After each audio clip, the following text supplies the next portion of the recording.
Have you guys ever been in the situation where you've had to block someone and they've made multiple accounts to try and reach out to you, and you've set your boundaries multiple times by blocking them and all of their different accounts?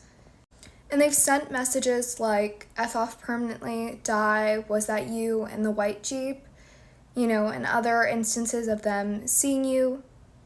Well, that was a reality for singer-songwriter CW. A Colorado man, Billy Counterman, repeatedly sent her messages harassing her and asking her to go out, things like that. And she continued to block him. This happened from 2014 to 2016 when she went to the police and he was eventually arrested. Counterman was charged with 1 count of stalking with a credible threat, 1 count of stalking with emotional distress, and 1 count of harassment. The prosecution ended up dropping the credible threat charge.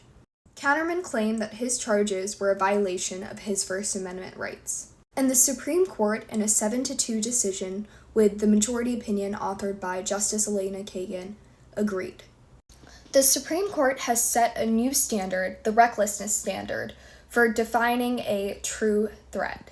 True threats are serious expressions that convey that a speaker means to commit an unlawful act of violence. Instead of a reasonable person standard, which is looking at something that someone has said and thinking about whether or not a reasonable person would view it as threatening, the Supreme Court has said that a recklessness standard should be put in place. A recklessness standard means that when the state is charging someone with a true threat, they must prove that the person made the threat recklessly by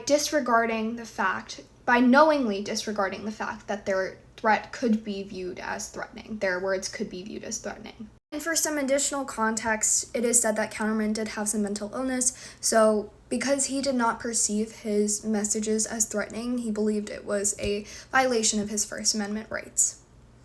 Now, a lot of groups, including the ACLU, have come out in celebration for the decision because they worry that people will be afraid to speak and say what they want to say in fear that they will be charged.